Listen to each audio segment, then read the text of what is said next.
BBC4 Collections, specially chosen programmes from the BBC archive. For this collection, Max Hastings has selected interviews with Great War veterans filmed in the 1960s. More programmes on this theme and other BBC4 collections are available on BBC iPlayer.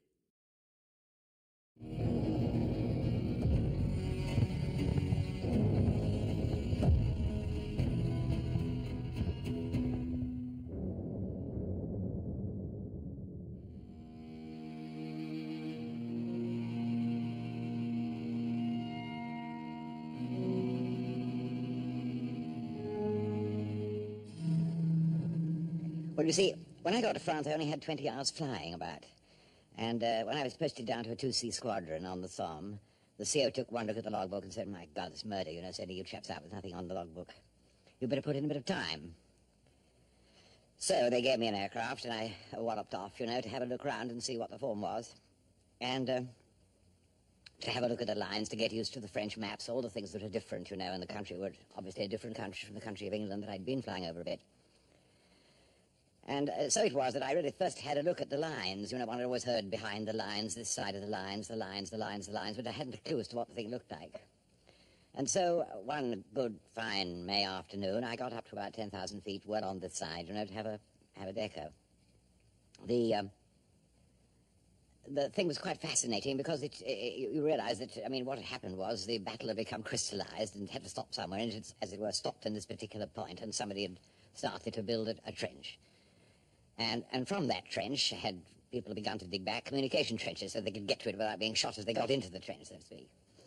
And this whole system had been built up over months and months and months until really from the air it looked like, it really looked like more like, you know, one of those edges to a lace doily. You know, it's got a sort of very hard edge, and then there are all these little fillets running back in. When you put two of those together, side by side, not, of course, regularly, but moving as the contours of the ground, and that was really the effect. And, of course, the new digging in the earth showed up light, so that when you went over after experience and you knew what the digging in your particular sector was like, if there was any new digging, you could always see it because the earth was fresh and rather yellow. And all this went wheendling away right down from Tietval up in the north, right round the Somme Fricourt salient, right round to the marshes of the Somme where our section ended. And it was just really like two pieces of lace put together in that way. And after I'd had a look at that, and, you know, I'd put in a bit more time and got my logbook up to, I think, something like 30 hours or something ridiculous like that, the flight commander said, "We better have a go this afternoon. We want some photographs of the frontline trenches, so you take Sergeant so-and-so," I can't remember what the dear chap's name was, "and go and have a bang." So we got on board the 2C, and the 2C was totally unsuited to the job, of course. You know, it had the observer in front and the pilot behind, whereas within its sense it should have been the pilot in front and the observer behind, but it wasn't. So the observer sat in a sort of, he had four struts very close each side of him, and wires to brace him well in and in front, none behind, and a little seat which he could just get into. And he really could do nothing at all except keep a lookout, you see, and when it got at all hot and you were liable to be attacked from the tail, not from anywhere else, he simply had to get up in his seat and kneel on the seat, you see, which was a jolly cold, draughty business at 8,000 feet, you know, even in the summer. So we set out on that afternoon, and the pilot, that was me, had to look after the camera as well, you see, because the camera was the only, in the pilot's seat, at least you could look straight down. So the camera was, you know, one of those real antiques made by them ancient Greeks, you know. It was absolute mahogany, good square mahogany box with a nice leather concertina pull-out, I don't know what the technicians would call it, with a good big lens on the bottom and a nice polished mahogany surround to the box and a little handle that you pushed and pulled like this to change the plates. They were, you know, real good old brass plates. And in addition to that, a bit of wire or a bit of string, I can't remember, with a ring, a little curtain ring on it, which of course was skittering about in the wind, to pull every time you wanted to take a picture. That was the technique of the thing. The whole thing was strapped on the outside of the airplane, and it had a sort of ball sight at the back, ball and ring sight at the back. So to take the photo, you had to lean over the side of the cockpit and look down through this ball sight, which is just behind the camera, fly the airplane with the left hand, move the camera handle, changing the plates with the right, and every time you changed plate, you then pulled the string and waited until you turned along a bit more, and I thought, you know, had to judge the overlap and did it again on a box full of, I think it was 24 plates. So we were going fine. We had to do the second line trenches, just over about a few hundred yards behind the German front line, right round from Montabon to Pozières, right around the Fricourt salient and up the other side. And it was a beautiful afternoon, you know, not a cloud in the sky, and the whole thing looked absolutely peaceful. One didn't imagine there could be a war. There didn't seem to be anybody firing. The whole thing was asleep. It was really remarkable. This is the middle of the war, after all. 3 or 4 weeks before the Somme, no, 2 months before the Somme battle opened. So we got down in position and, you know, got the thing more or less trued up over the job and started to fly along. And everything went according to plan, and the sergeant was twizzled around in his seat looking excitedly over the tail to see if there was anything about it. And he had a Lewis gun, of course, on what we used to call a spigot mounting. He had a spigot, one spigot this side and one spigot that side, and he could take the gun off and put it in the spigot that side or put it in the spigot that side according to whether he wanted to fire right or left. And he just had it there, and it was hanging there with 50 rounds on it until such time as anybody attacked us. And so we went on for, I suppose, the best part of 20 minutes, half an hour, taking these photos, and just about getting to the end when I saw 2 or 3 things just at the end of that patrol, which were amusing. The first thing I saw was a curious sort of, you know how it is out of the corner of your eye, when you're not really looking at something, you see it. Something moving like a lump. I really didn't know what the devil it was, you know. It was a mystifying sort of effect. And then I looked again and focused, and about 100 yards ahead there was what was in fact the business part of a 9-inch howitzer shell right at the top of its trajectory, which was just about 8,000 feet, just about where we were, you see. It had come up like a lob tennis ball, you know, right up and down again, and right at the top it was going quite slowly, and it was a pretty hefty bit of metal, and it was doing this, it was turning in this sort of way, you know, before it gathered speed again, just on the top of the trajectory, and then it would go down. And this was such an extraordinary thing to see, because no one imagined somehow you'd ever see a shell, you know. However, there it was, and I was able, after having spotted it, and there were 2 or 3, the battery was evidently firing, and we saw 2 or 3 shells, and you could even, actually, when you once caught them, you could follow them right down to burst, but unless you caught them, you couldn't, you know. So that was the first thing, that was all right, and then a little way off to the port side, after about a minute or 2 more, in between photographs, one was doing this and then looking around and making sure everything was all right, you know. There was a couple of puffs with like sort of dark mushrooms. Archie, as we used to call it. I can't think why it was called Archie. ACAC, anti-aircraft. And this was quite a usual thing, and at any distance of more than about 100 yards, it looked quite unreal, because although it was a bursting shell, you didn't hear anything over the noise of the engine, so these sort of things appeared like little puffballs in the sky for no particular reason, as far as I could see. It was sort of trigged that they were after you. And when they got a bit nearer, when you could smell them, we used to say, you know, it's a bit tricky. But they didn't do us much harm that afternoon, and so having got the photographs, we just turned off and came home. Cut. By the time the Somme battle was about to build up, I'd been posted down into the middle of the Somme area to number 3 squadron, which was the squadron that flew an airplane called a Maran Saunier, French airplane. Looked like a cigar, as you can see. And this had at least the pilot flying in front and the observer behind, and it had the great advantage that everything underneath was clear. There was a plane above your head, which was the reason it was called a parasol, and you had a marvelous view down below, so it was ideal for dealing with contact with the infantry, which was our main job, reconnaissance and contact patrol. And on that airplane I flew the whole of the Somme offensive. During the build-up period, of course, we were doing the old job, which was so terribly important, particularly before a big offensive of this kind, and that was the photography of the lines and to see what new digging had been done, how the effect of the bombardment was going, and so on. Meanwhile, of course, the batteries were being piled in, and night after night, as soon as it fell dark, the roads were roaring with the traffic going up and the guns going into position, and this enormous feeling of a build-up of a big offensive, you know. We were 15 miles behind the lines, and the day was peaceful, deserted. There wasn't a thing on the road. Nothing might have happened. As soon as dusk came, it started, and it went right through the night, you know. Our billets were right on the road, and the noise of this, really one had a tremendous feeling of war and what it meant in those moments. When everything was in position, and they began to build up towards the main bombardment, which lasted, I think, for about a week before the actual offensive took place, we used to go out and photograph, and these jobs were among the most terrifying that I ever did in the whole war. Because by that time we were flying very much lower. We were flying down to 1,000 feet. And when you had to go right over the lines, you see you were midway between our guns firing and where the shells were falling. And during that period, the intensity of the bombardment was such that it was really like a sort of great broad swathe of dirty-looking cotton wool, you know, laid over the ground, so close with the shell bursts and so continuous that it wasn't just a puff here and a puff there. It was a continuous band, you know.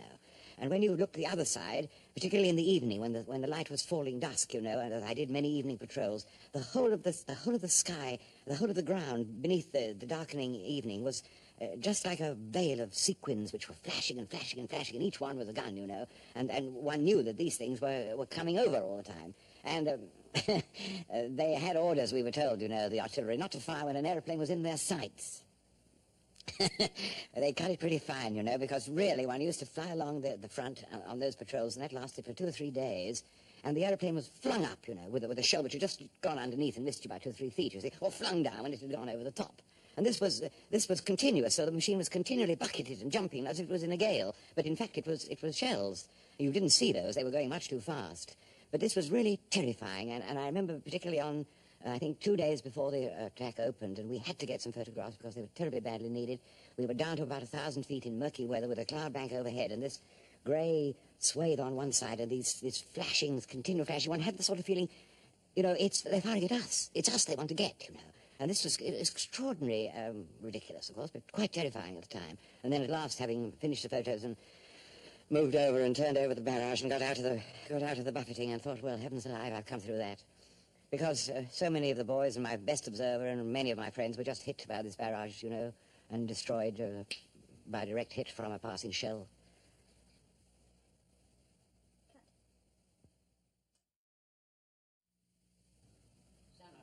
One, 4, 1, take 1. 1, 4, 1, take 2, sing to second clapper. Take 4. 1, 4, 1, take 4. Take the third clapper.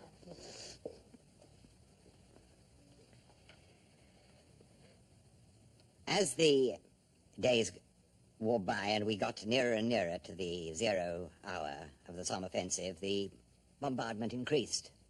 It was a sort of crescendo.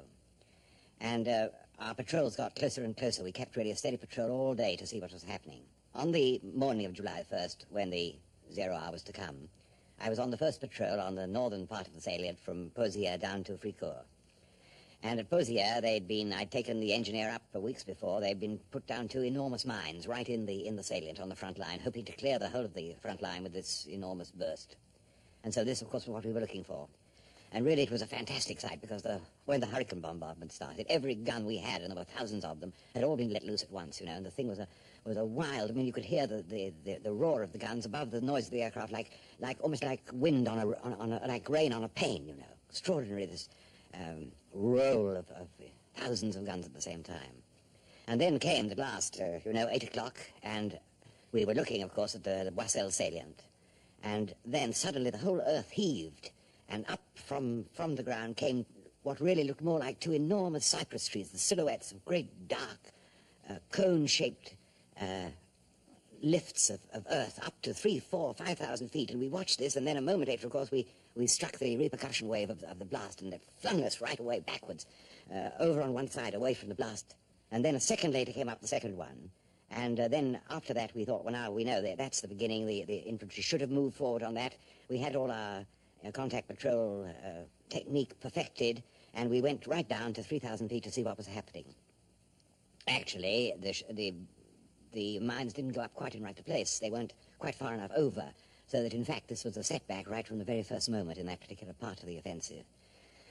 And then, of course, we had this very well worked out technique, which was, very broadly speaking, that we had a klaxon horn, believe it or not, on the undercarriage of the Moran, a great big 12-volt klaxon, and I had a button, and I used to press out a letter, and that letter was to tell the infantry we wanted to know where they were, and when they heard us hawking at them from above, they had little red Bengal flares, just like the things one lights on the 5th of November, and they carried them in their pockets, and the idea was, as soon as they heard us make our noises above, they would put a match to their flares, and all along the line, wherever there was a chap, there would be a flare, and we would note these flares down on the maps.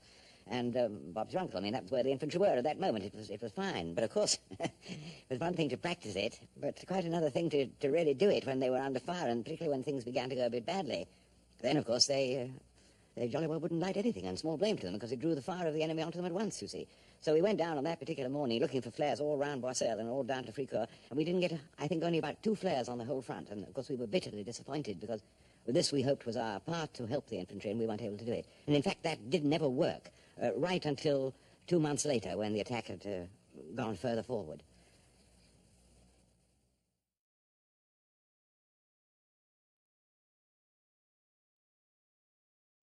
One afternoon, the CO said to me and said he wanted me to go off on a special job, and he gave me a designation on the map, and another aircraft and I and my observer went off to see what this unknown thing was. And we found that it was a curious group of heavy-looking iron vehicles which were lumbering over the ground at about 2 miles an hour, with a whole lot of chaps standing round, and petrol tanks, and obviously a kerfuffle going on.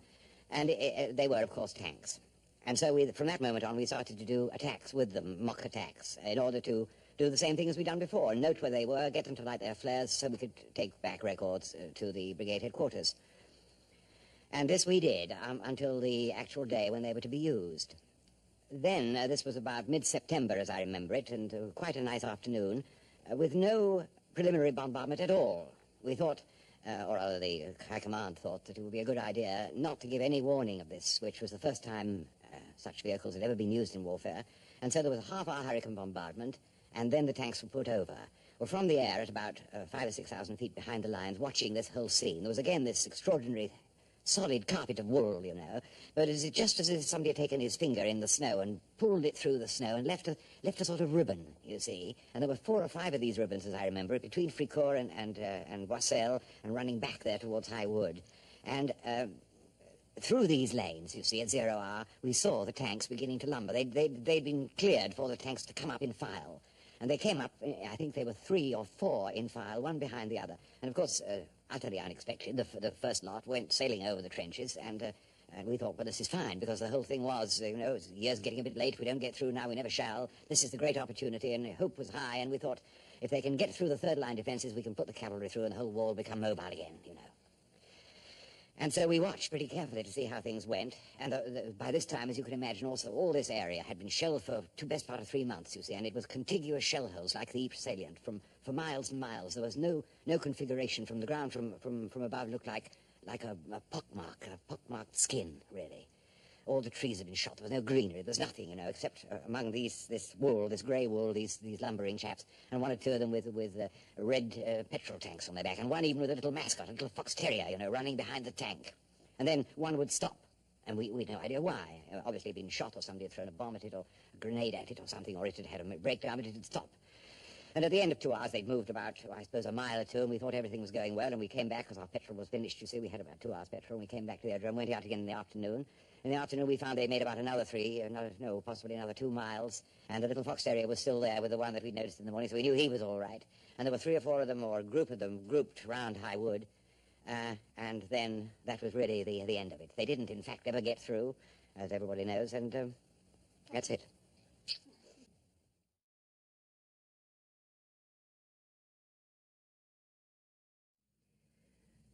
In 1917, we may have had superiority of numbers in total of aircraft, but we were in a minority as far as fighting scouts concerned.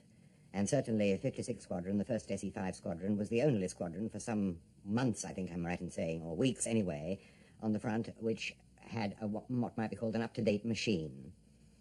The SE-5 was a fine machine. It was a machine that pretty well couldn't be broken up through hard handling in the air. It had a good engine, it was reliable, it was maneuverable, it had no vices, it was a fine aeroplane. But still, it wasn't as good as the enemy whom we were sent up to deal with. And this was chiefly noticeable, not in maneuverability, but in height. If we were up at 16,000 feet, we would find the albatrosses and the Fokkers at 17 and 18,000 feet.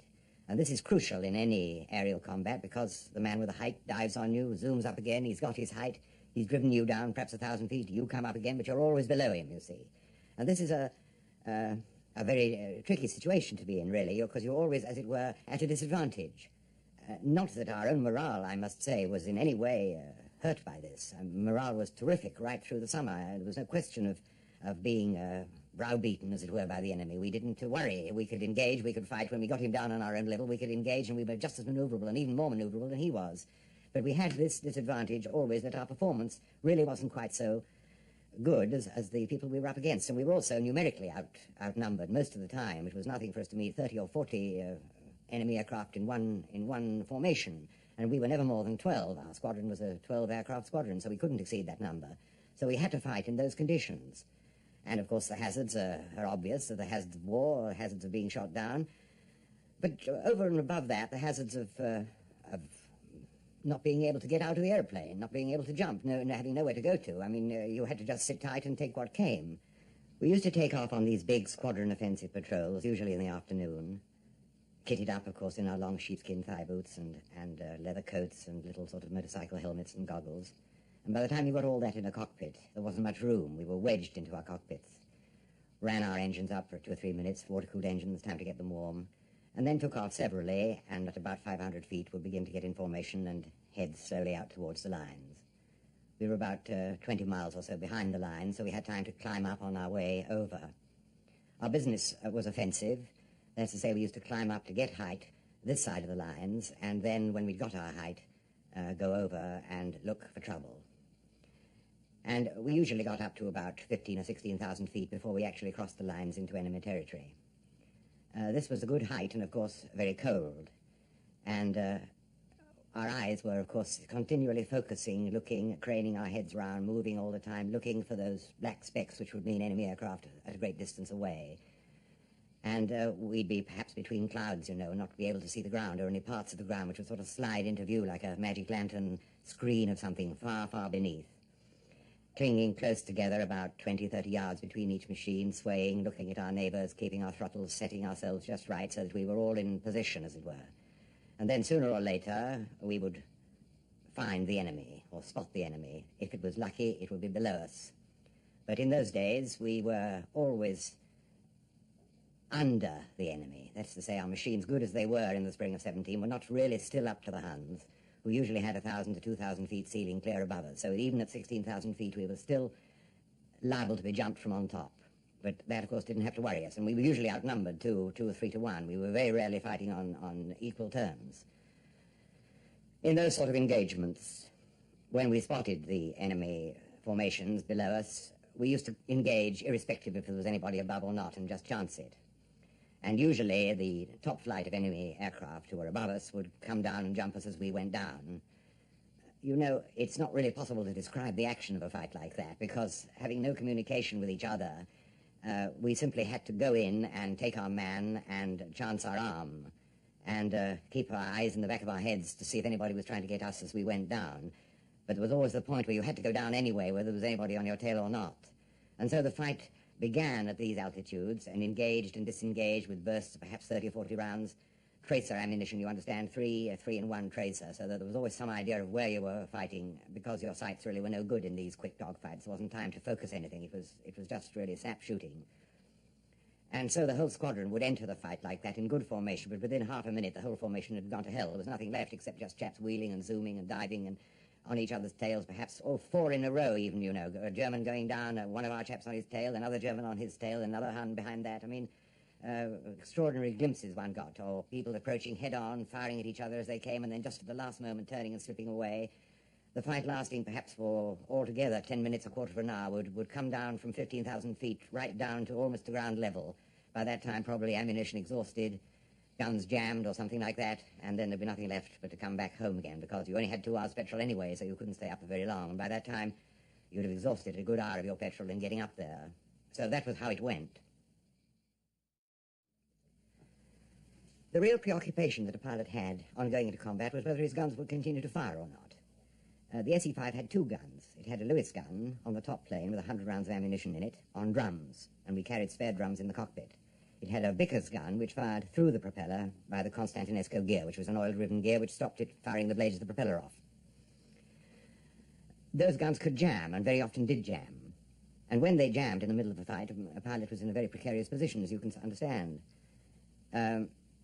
The unjamming of a gun when you're flying at 100 miles an hour plus with icy hands at 15,000 feet was a very difficult thing, because you had to put your hand out round the windscreen, round into the wind, and get hold of a handle on the gun and try and jerk it over in order to clear the belt, which was a collapsible belt which used to get jammed in the breech. That was one sort of jam. Or if you'd had a good go at a Hun and possibly got rid of all your Lewis gun ammunition, you'd have to change drums.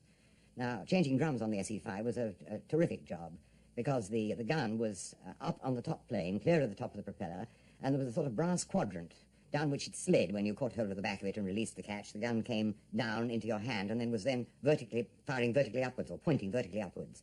The drum was quite a heavy thing, and when the wind was blowing past it at 100 miles an hour, as soon as you unclipped it, it flew back, you see, and you had an awful job to get it down into the cockpit.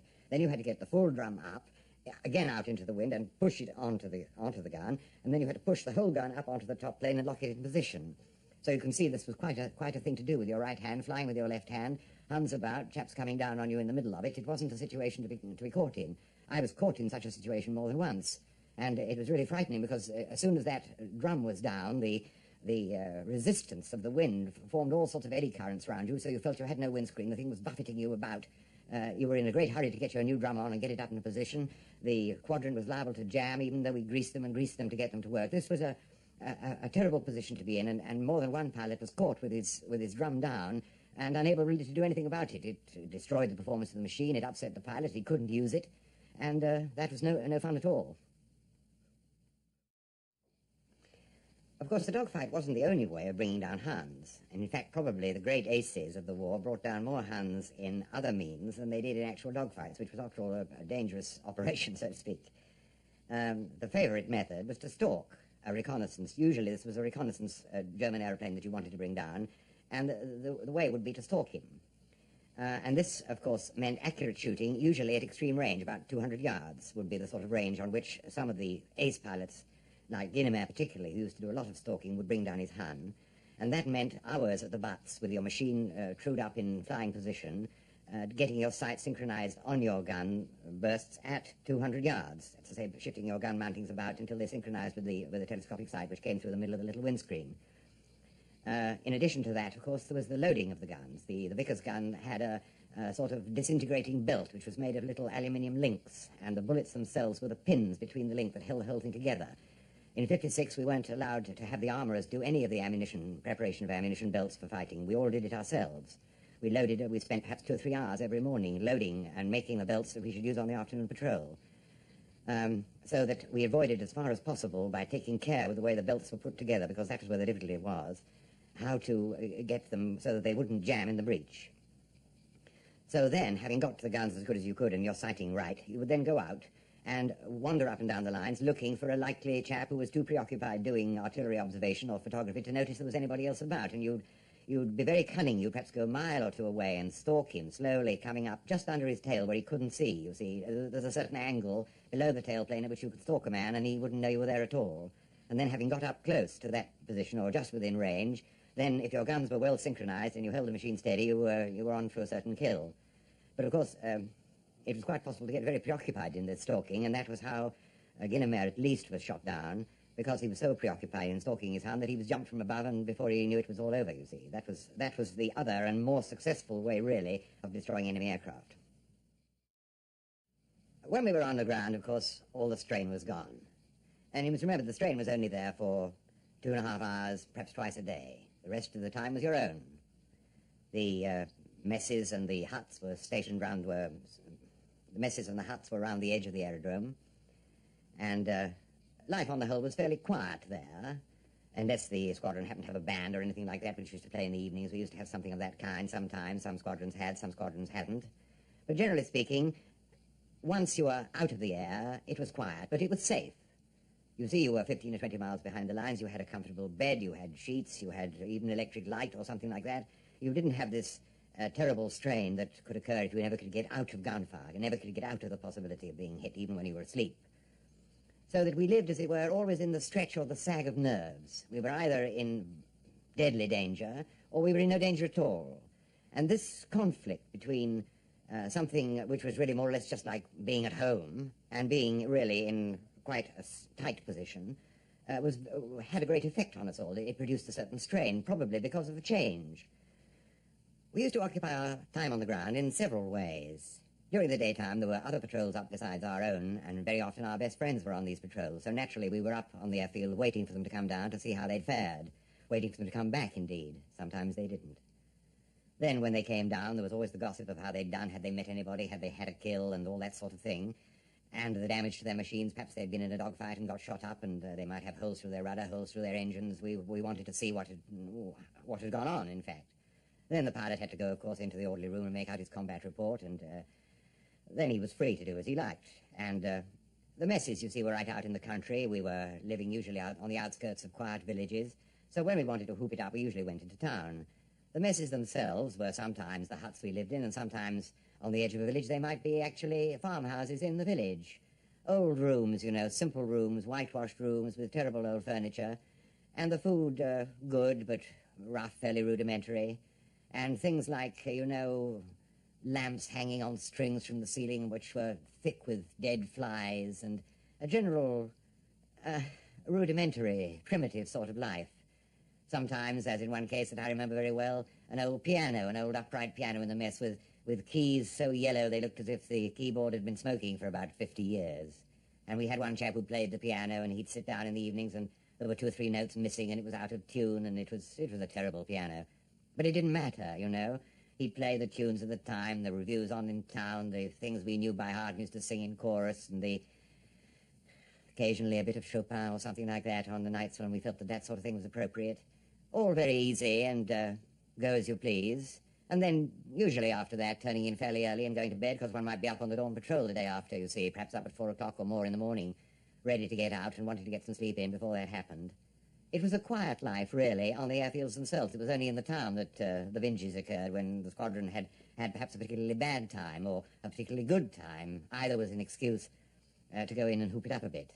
And when that was over, back to the country, back to the quiet of the mess again and doing the job. Because people were killed too frequently, the spirit in the mess itself was usually quiet, not gay, not frightfully gay, just workmanlike, professional in a sense. Usually, of course, what we used to do when we were allowed away, and we were allowed away 2 or 3 nights a week, we used to take a tender and go off to the nearest town. And there we'd find some sort of an estaminet or a restaurant going, you know, and probably a girl or two around the place, and we'd begin to have a drink or two and start singing songs and enjoying ourselves and hooping it up till, say, midnight, and then we'd get into the tender and come back to the airfield again. That was more or less the life when one was not in the air. And one mustn't think of it entirely as being lived up, because, you see, people were being killed every day. Your best friend, my best friend, was there one evening, and he wasn't there next day at lunch. And this was going on all the time. And people, you know, reacted to that. You couldn't live that sort of a life and be entirely indifferent to... You may have been cold-blooded in the air because you had to fight as if there was nothing but you and your guns. You had nobody at your side, nobody who was cheering with you, nobody who would look after you if you were hit. You were alone, you know, and you fought alone and died alone. But those who died weren't there when we came back. Cut.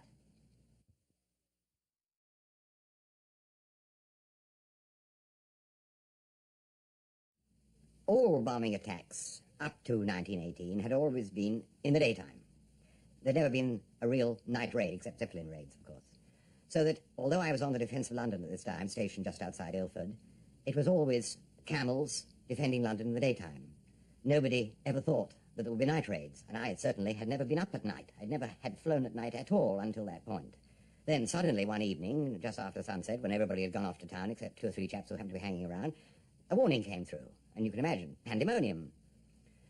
No aeroplanes with luminous instruments, no lights in the cockpits, none of the pilots had flown at night, Germans overhead. So what do? I mean, somebody's got to go up and see about it, you see, if they can. So I had a torch, I remember, and I was terrified because I had no idea what it was like to take off at night. I thought it would be absolutely black. You know, I thought that I didn't know how I should ever be able to control the aircraft at all. I shouldn't have a horizon, you see. So this was one of the moments in the war when I was really, really frightened because I just didn't know what was in front of me. And anyhow, with a torch, you couldn't really switch it on and fly the aeroplane and switch it off again and check your revs, check your oil pressure, check your attitude. You know, you couldn't do all that and fly, so it was really like flying in the dark. However, there it was. We had to get into the air. The Huns were coming over London. Somebody must have a crack at them. So I and another couple of chaps took off. You know, paraffin flares, misty night, bit of a moon, which, of course, I didn't realize made all the difference. And once the excitement and tension of taking off was over, one was up in this magical, magical landscape, you know, with the Thames estuary and the plumes of the trains as they came into London, and the clouds and a little bit of the moon, and a marvellous, romantic Midsummer Night's Dream sort of atmosphere, and climbing up and up and up to 14 or 15,000, seeing nothing, of course, looking, searching, probing the darkness with one's eyes, which got night adapted in about 25 minutes or so that you could see a little, but in fact, of course, quite incapable of finding a Hun even 200 or 300 yards away. He would have been quite invisible. The only thing you could hope for would be to see the glow of the exhausts, and that you had to be pretty close to see that. So that was the way the night raids began. And they began like that and went right like that to the end of the war. The difficulty was always the last 200 or 300 yards. You might know roughly where the raid was coming. You might know the direction. You might even know the height. But you couldn't, in fact, do anything unless you could close that last 300-yard gap. And so very few people ever managed to find Huns over London. One or two did. Flossie Brand, for instance, who was the first man to fly to South Africa, he found one. He went in so close that he singed his eyebrows when the German caught fire. He must have been within 20 or 30 feet of that aircraft before he opened fire, you know, after he'd opened fire, stuck on its tail.